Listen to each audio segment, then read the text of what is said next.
کوئی director food بن جاتا ہے، کوئی ڈائریکٹر ہیلتھ بن جاتا ہے، سارے ہمارے لیے قابل عزت ہیں. لیکن اگر صرف فون اور پرچی پہ جو لوگ آتے ہیں ان پر نگاہ دوڑائی جائے تو کوالٹی ختم ہو جاتی ہے. میرٹ والے پیچھے لائن لگا کے کھڑے ہوتے ہیں، جن کا حق ہوتا ہے وہ نہیں آ سکتے، اور وہ آ جاتے ہیں جن کا حق نہیں ہوتا.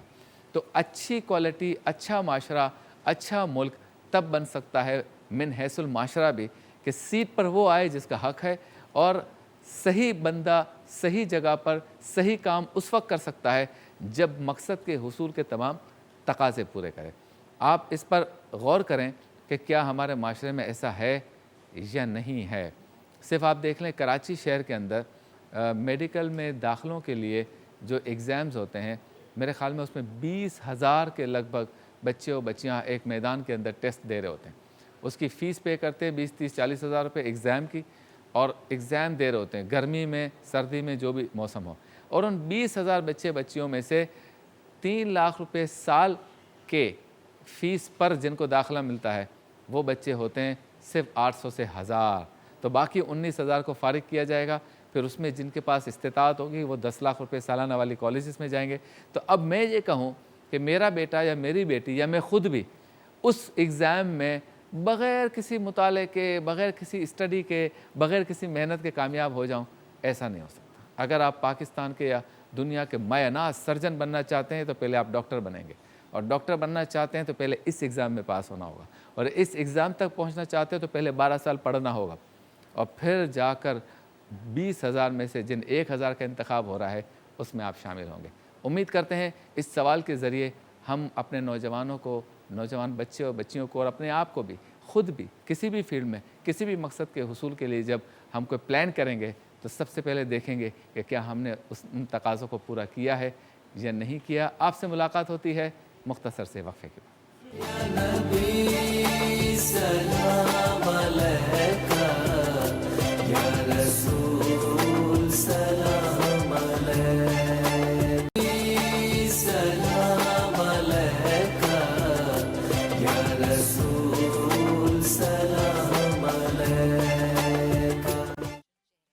خوش آمدید. ایک بار پھر آپ کی خدمت میں حاضر ہیں نور رحمان عشق رمضان نشریات کے ساتھ، جو آپ دیکھ رہے ہیں ٹی وی 1 سے براہ راست، اور گاہے بگاہے ہماری یہ نشریات وسیب ٹی وی پر اور نیوز 1 پر بھی دیکھی جا سکتی ہے. چلتے ہیں اس سیگمنٹ کی جانب جس میں علماء کرام ہمارے ساتھ ہوتے ہیں.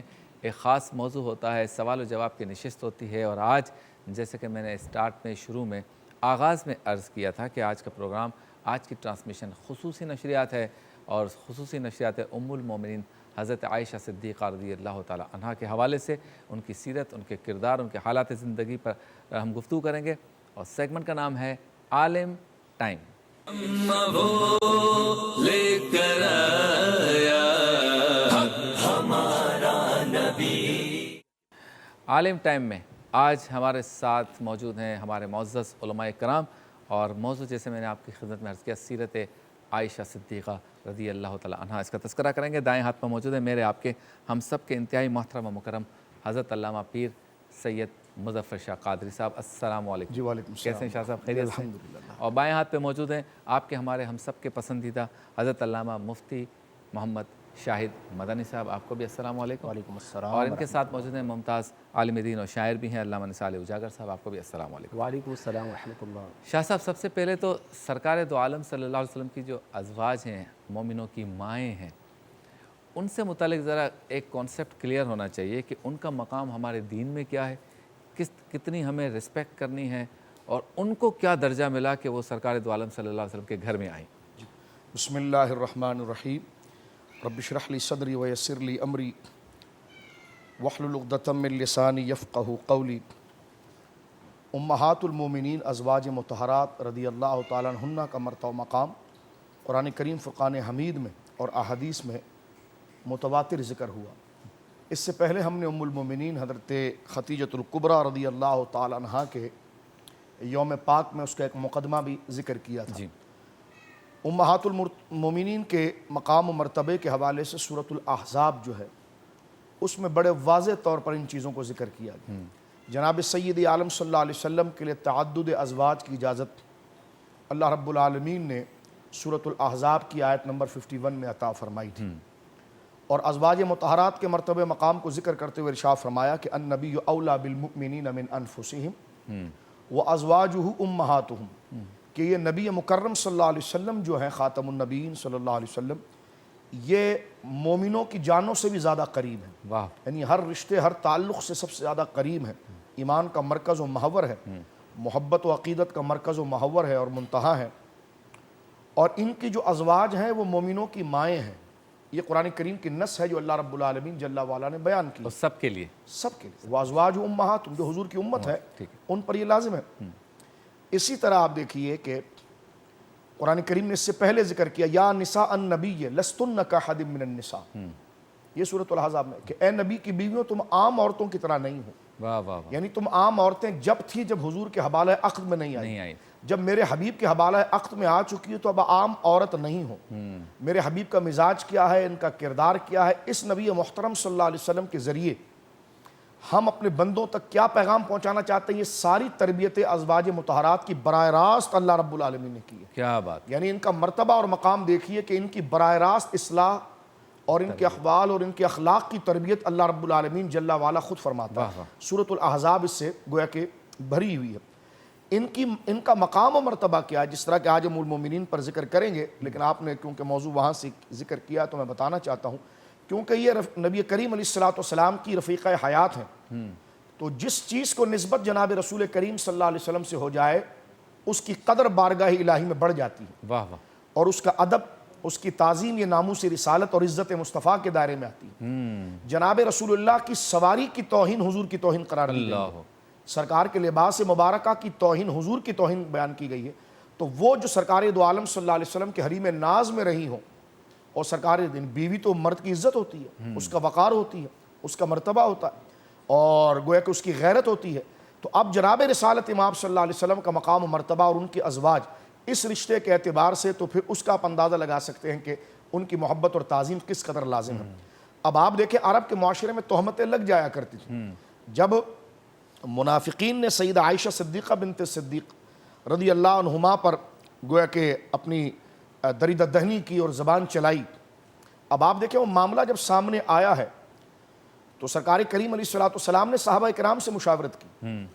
یہ نہیں کہ جناب اوروں کے لیے تو تحقیق کی جاتی ہے، جب یہاں پر کوئی بات اگر افواہی طور پر آئی ہے تو یہ سرکار کی سیرت مبارکہ ہے کہ اگر ایک مستحکم اور ایک محکم اور ایک معظم دین جس سے دین اور ایک نظام وابستہ ہے اس کے گھر کے حوالے سے اگر تہمت ہو تو وہ اپنے مریدوں پر، اپنے لوگوں پر جبراً اس چیز کو سامنے نہ لائے، بلکہ عدل اور انصاف اور گواہیوں کو سامنے لائے. جی بالکل. جناب رسول اللہ نے تو پہلے فرما دیا تھا کہ واللہ ما علمت لأہل الا خیرا، بخاری شریف میں، کہ میں اپنی اہلیہ کے بارے میں نیکی اور پارسائی ہی کا علم رکھتا ہوں. علم کا لفظ نے گمان نہیں فرمایا، واللہ ما علمت لأہل الا خیرا. لیکن آپ اس میں دیکھیے کہ جو سمجھنے کی بات ہے، سرکار دو عالم صلی اللہ علیہ وسلم نے سرکار فاروق اعظم رضی اللہ تعالیٰ عنہ کو بلایا تھا اور ان سے حضور علیہ السلام نے رائے طلب کی کہ تم کیا کہتے ہو. حضرت مولا مرتضیٰ سے پوچھا، حضرت عثمان غنی سے پوچھا. حضرت مولا مرتضیٰ نے تو یہاں تک بتا دیا کہ یا رسول اللہ فلاں وقت جو آپ کے نالین کے نیچے ایک گویا کہ ایک ایسی چیز جو گندگی کی طرف منسوب ہے وہ آپ کے گویا کہ نالین کے نیچے آئی، اور وہ ایسا تھا کہ کسی بندے نے تھوک دیا تھا.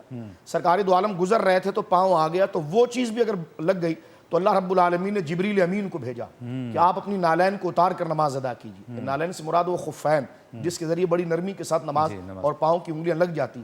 تو سیدنا مولا مرتضیٰ نے کہا کہ یا رسول اللہ صلی اللہ علیہ وسلم آپ کے جوتوں میں اگر کوئی نجاست سے جڑتی ہوئی چیز بھی لگ جائے تو اللہ رب العالمین کی قدرت کو وہ گوارا نہیں ہے. تو ایسی ازواج آپ کے نکاح میں آ جائیں کیسی. تو اب یہ سارا سلسلہ، اور اس میں اگر آپ دیکھیں بات آگے چلے گی، 18 آیتیں سیدہ عائشہ صدیقہ کی پاکیزگی میں سورہ نور میں اتری ہے. اور اللہ نے یہ نہیں فرمایا کہ حبیب آپ فرما دو، وہ احادیث ہوتی، اس کا بھی رتبہ بہت مقام و مرتبہ ہے، لیکن وہی مطلوب کہ قیامت تک وہ آیات پڑھی جائے گی، قرآن میں پڑھا جائے گا. 18 آیتیں مسلسل اتری ہے ام المومنین سیدہ عائشہ صدیقہ کی تطہیر پر، پاکیزگی پر. علماء نے یہ لکھا سب سے بڑا جرم شرک ہے، سب سے بڑا جرم شرک ہے، اور سب سے بڑا حق توحید ہے. تو جنہوں نے اتنے بڑے حق کو ٹھکرا دیا اور نہ مانا اور شرک کا ارتکاب کر دیا، رب کریم نے ان کی مذمت میں مسلسل ایسا خطاب نہیں کیا جیسا سیدہ عائشہ صدیقہ کی توہین کرنے والوں پر کیا ہے۔ یہاں پر علامہ ابن حجر نے بڑی دل کی بات کی، فرمایا اس لیے کہ یہ محبوب کی محبوبہ تھی، تو گویا کہ بات محبوب کی عزت کی تھی، تو اللہ رب العالمین نے اس ترتیب کے ساتھ بیان فرمایا۔ اور میری ماں سیدہ عائشہ خود کہتی تھی کہ فلاں پر میری تو گواہی جو ہے میری پارسائی آسمان سے آئی ہے کہ یوسف علیہ السلام پر اگر تہمت لگتی ہے تو زلیخا کے گویا کہ خالہ کا بچہ جو ہے وہ گواہی دے دیتا ہے، سیدہ مریم کی پارسائی پر اگر کوئی دریدہ دہنی کرتا ہے تو جھولے کے حضرت عیسیٰ جو ہے وہ گواہی دیتے، لیکن جو محبوبہ محبوب رب العالمین جناب رسول اللہ کی محبوبہ پر اگر کوئی دریدہ دہنی کرتا ہے تو بندوں سے گواہی نہیں، رب خود اس کی گواہی دیتا ہے اور بیان فرماتا ہے کہ الطیبات للطیبین والطیبون للطیبات، پاک مردوں کے لیے پاک عورتیں ہیں اور پاک عورتوں کے لیے پاک مرد ہے، الخبیثات للخبیثین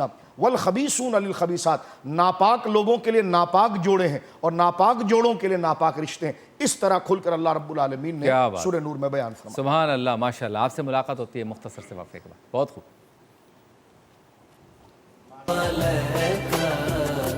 یا رسول سلام علیک۔ خوش آمدید، ایک بار پھر آپ کی خدمت میں حاضر ہیں۔ عالم ٹائم میں ہم موجود ہیں اور آج خصوصی نشریات ہے ام المومنین حضرت عائشہ صدیقہ رضی اللہ تعالیٰ عنہا کے حوالے سے۔ احادیث میں کیا آیا ہے مفتی صاحب ام المومنین کے بارے میں؟ بسم اللہ الرحمن الرحیم، هو القادر هو الحق هو المعین۔ بہت شکریہ قبلہ شاہ صاحب نے ازواج النبی صلی اللہ علیہ وآلہ وسلم کے حوالے سے خوبصورت گفتگو فرمائی۔ اہل اسلام کے یہاں اصحاب رسول، ازواج رسول اور اہل بیت رسول رضی اللہ تعالی عنہم، یہ تینوں طبقات وہ ہیں جن کا احترام، جن کی تکریم اور جن کی تعظیم فرض ہے۔ صحیح۔ اور ان میں سے کسی کے ساتھ بھی فرداً کوئی اختلاف نہیں اور کسی کے حوالے سے کوئی ایک لفظ کہنا بھی مسلمانوں کے یہاں روا نہیں ہے۔ صحیح۔ اور یہ دلیل اعتدال ہے۔ جہاں تک حضرت عائشہ صدیقہ طیبہ طاہرہ رضی اللہ تعالی عنہا کی عظمت و شان اور احادیث کا بیان ہے، سب سے پہلے تو یہ یاد رکھیں کہ اللہ تبارک و تعالی نے آپ کو نبی کریم صلی اللہ علیہ وسلم کی زوجیت کے لیے منتخب فرمایا۔ سبحان۔ جیسے ابھی ہم گفتگو کر رہے تھے ناموں کے حوالے سے کہ الہامی نام ہے، تو یہ رشتہ بھی الہامی ہے جس کا اشارہ بذریعہ وحی، اور وہ وحی خواب کی صورت میں تھی جو نبی کریم صلی اللہ علیہ وسلم کو 3 راتیں مسلسل دکھایا جاتا رہا۔ تو آپ نبی کریم صلی اللہ علیہ وسلم کی عقد زوجیت میں تشریف لائیں۔ اللہ نے اس کے ساتھ آپ کو کچھ اور ایسی خصوصیات سے نوازا کہ جو کسی اور میں نہیں ملتی۔ آپ کم سنی کے باوجود ایسی قوت حافظہ کی مالکہ تھیں کہ امام بخاری رضی اللہ تعالی عنہ نے صحیح البخاری کتاب الہجرت میں ہجرت کی کئی جزئیات حضرت عائشہ سے نقل فرمائی ہیں، اور اس وقت آپ کی عمر مبارکہ بالکل چھوٹی سی 8-9 سال عمر آپ شمار کر لیجئے، اور امام بخاری جیسی شخصیت کا اعتماد کرنا تو آپ اندازہ لگائیے کہ قوت حافظہ کا عالم کیا تھا۔ صحیح۔ پھر اسی طرح آپ اپنے زمانے کی عظیم محدثہ تھی، اپنے زمانے کی عظیم فقیہہ تھیں، اپنے زمانے کی عظیم مؤرخہ تھیں، اور علم الانساب جو عربوں کے یہاں ایک ترائے امتیاز سمجھا جاتا تھا اس میں ید طولہ اور مہارت تامہ رکھتی تھیں۔ اور بعضوں نے تو علم طب کو بھی اس میں شمار کیا ہے کہ اس میں بھی آپ کو بڑی معرفت حاصل تھی۔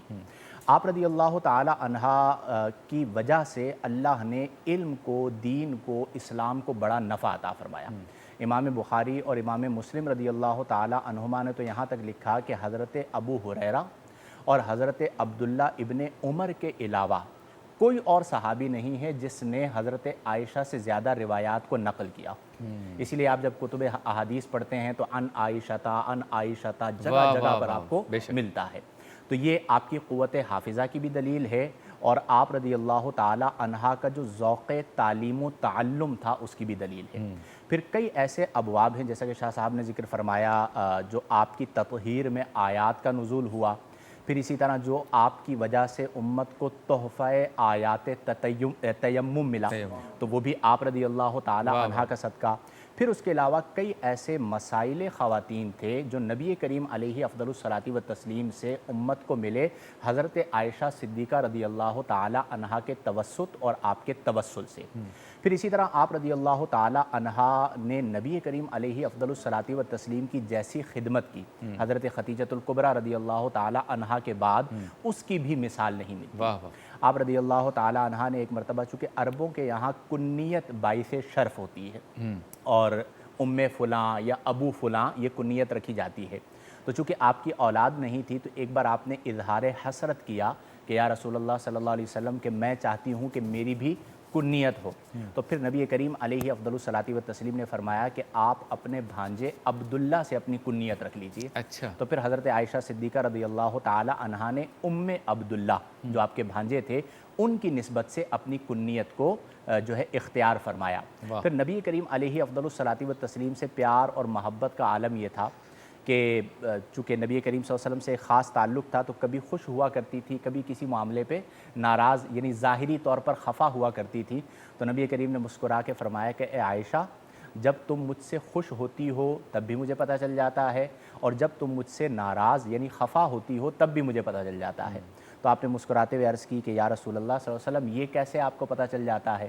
تو نبی کریم صلی اللہ علیہ وسلم نے فرمایا کہ جب تم مجھ سے خوش ہوتی ہو تو تم یوں قسم کھاتی ہو کہ لا و رب محمد صلی اللہ علیہ وسلم، اور جب تم کچھ خفا ہوتی ہو تو تم یوں قسم کھاتی ہو لا و رب ابراہیم علیہ السلام۔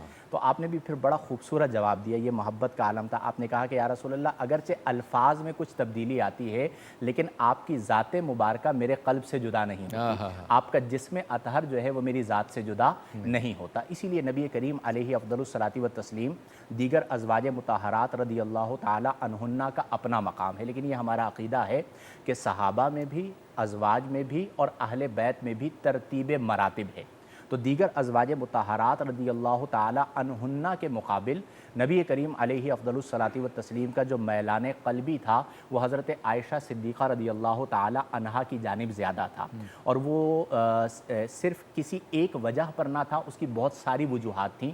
چونکہ آپ کی ابتدائی تعلیم و تربیت اگرچہ حضرت صدیق اکبر رضی اللہ عنہ نے ابتداً فرمائی، لیکن نبی کریم علیہ افضل الصلاۃ و تسلیم نے جو علمی حکمت بھرے پھول آپ کو عطا فرمائے، تو جب آپ اس میں نبی کریم صلی اللہ علیہ وسلم سے گفتگو کیا کرتی تھی تو جو علمی ذوق تھا وہ قائم ہوا کرتا تھا، تو نبی کریم صلی اللہ علیہ وسلم اسے بھی ملحوظ نگاہ رکھتے تھے۔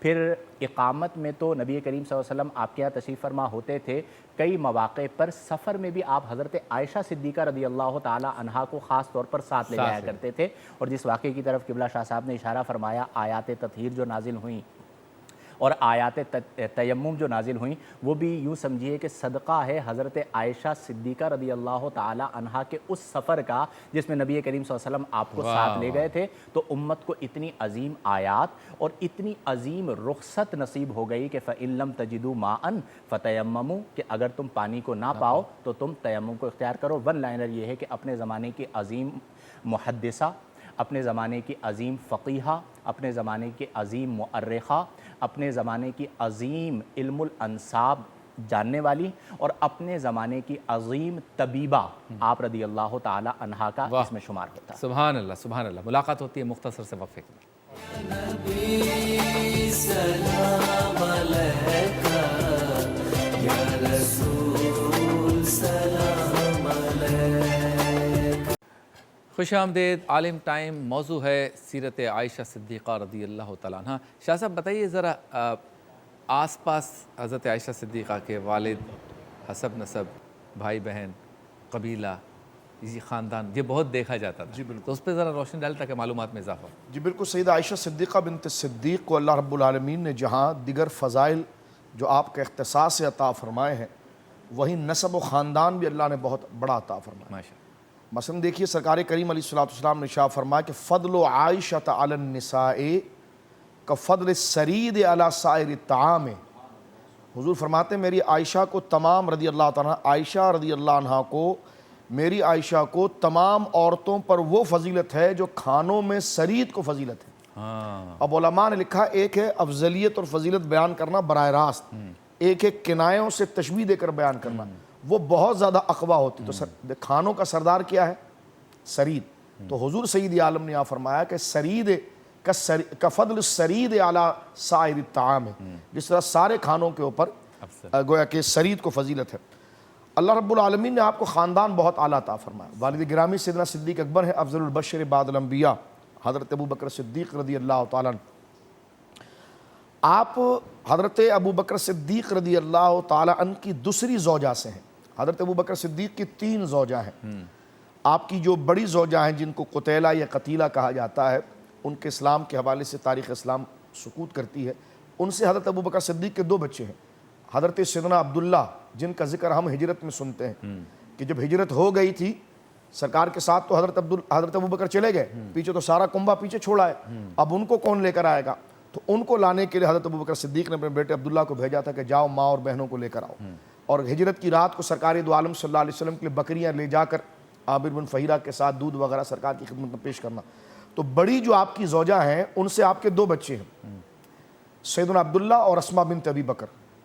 سیدہ اسما جو بہو ہیں صفیہ بنت عبد المطلب کی، جو ماں ہیں حضرت عبداللہ بن زبیر کی، جو بیوی ہے حضرت زبیر بن عوام کی۔ واہ واہ، اور آپ یہ ترتیب دیکھیے، تو دوسری بیوی جو آپ کی ام رمان ہے، یہ ان کی کنیت ہے، ان کا نام تھا زینب اور ان کی کنیت ہے ام رمان، اور انہوں نے حضرت ابو بکر کے ساتھ ہی اسلام قبول کر لیا تھا۔ یہ اولین مہاجرات میں سے ہیں اور اولین مومنات میں سے ہیں۔ حضرت عائشہ خود کہتی ہیں کہ جب میں نے آنکھیں کھولی، یعنی میں نے شعور کی زندگی میں آئی تو میں نے اپنے گھر میں اسلام کو دیکھا۔ یعنی آپ جس طرح بچہ پیدائشی مومن ہوتا ہے، یہ شان حضرت عائشہ صدیقہ نے پائی۔ تیسری بیوی حضرت ابو بکر صدیق رضی اللہ تعالیٰ عنہ کی جو ہے وہ حضرت جعفر طیار کی بیوہ اسما بنت امیس ہیں۔ ان سے آپ کے بیٹے محمد پیدا ہوئے ہیں، محمد بن بکر، جن کی تربیت حضرت مولا علی نے کی ہے۔ تو آپ کہیں گے مولا علی نے کیسے کر دی؟ اس لیے کہ یہاں ابو بکر کا انتقال ہوا تو بعد عدت یہی سیدہ اسما حضرت علی کے نکاح میں چلے گئی، اس وقت گود میں تھے حضرت محمد بن ابی بکر، تو حضرت محمد بن ابی بکر کو اپنے بیٹے حسن و حسین کی طرح آپ نے پالا ہے حضرت مولا مرتضیٰ نے، اس لیے وہ آپ کے پاس رہے۔ حضرت سیدہ عائشہ صدیقہ اپنے والد گرامی حضرت سیدنا ابو بکر، کیونکہ قریشی ہے تو حضرت ابو بکر صدیق رضی اللہ تعالیٰ کا نسب مبارک جو ہے وہ 7ویں پشت میں جا کر حضرت فہر بن مالک سے جناب رسول کریم صلی اللہ علیہ وسلم کے دادا جان سے جڑ جاتا ہے۔ ٹھیک ہے۔ اور آپ کی والدہ جو ہے زینب، جن کی کنیت ام رمان، حضرت عائشہ صدیقہ اس ماں سے ایک بھائی رکھتی ہیں، عبد الرحمن۔ اچھا، بڑی جو زوجہ ہے حضرت ابو بکر صدیق کی، ان سے 2 بچے عبداللہ اور اسما۔ ام رمان سے عائشہ، عبد الرحمن، جو عبد الرحمن بن ابی بکر یہ سگے بھائی ہیں، یعنی ماں شریک بھائی ہیں۔ تو آپ کی والدہ جو ہے زینب، جس طرح میں نے عرض کیا کہ وہ پہلے اسلام لا چکی تھی، ان کی کنیت ام رمان یہ 11ویں پشت میں جا کر حضور سید عالم سے ملتی ہے۔ حضرت سیدنا کنانہ سے ان کا لقب مبارک آ کر نسب مبارک مل جاتا ہے۔ تو حضرت عائشہ صدیقہ رضی اللہ تعالیٰ عنہ جو ہے وہ دونوں نسبتوں سے رسول اللہ کی خاندان سے جڑتی ہیں، والد کی طرف سے 7ویں پشت میں جڑ رہی ہیں اور والدہ کی طرف سے جو ہے 11ویں پشت میں جا کر سیدنا کنانہ سے جڑ رہی ہیں۔ تو یہ آپ کا شجر پاک ہے، اور اللہ رب جس طرح کہ قبلہ مفتی صاحب نے مدذلو نے ارشاد فرمایا کہ علم الانصاب اور دیگر چیزوں میں آپ کی مہارت تھی، کیونکہ آپ تو ہیں قریشی آنا، تو قریش کو اللہ نے ایسی ذاتی طور پر وجاہت، علم، شجاعت، سماحت اور گویا کہ ان کے لیے تقوی اور ان کی جرت، یہ اللہ رب العالمین اور حافظہ ان کے اندر اللہ رب العالمین نے رکھا تھا۔ تو اس کا حظ وافر جو ہے وہ ام المومنین حضرت عائشہ صدیقہ بنت صدیق کو اللہ رب العالمین نے۔ کیا بات ہے، سبحان اللہ۔ ایک منقبت سن لیتے ہیں تاکہ ماحول بن جائے۔ ماشاء اللہ۔ بلال قادری، موسیٰ نیسا۔ یہ فقیہ عالمہ ہے سیدہ عائشہ، یہ فقیہ عالمہ ہے، یہ فقیہ عالمہ ہے سیدہ عائشہ، علم میں سب سے جدا ہے سیدہ عائشہ، آپ کے بستر مبارک پر بھی آتی تھی وہی، آپ کے بستر مبارک پر بھی آتی تھی وہی،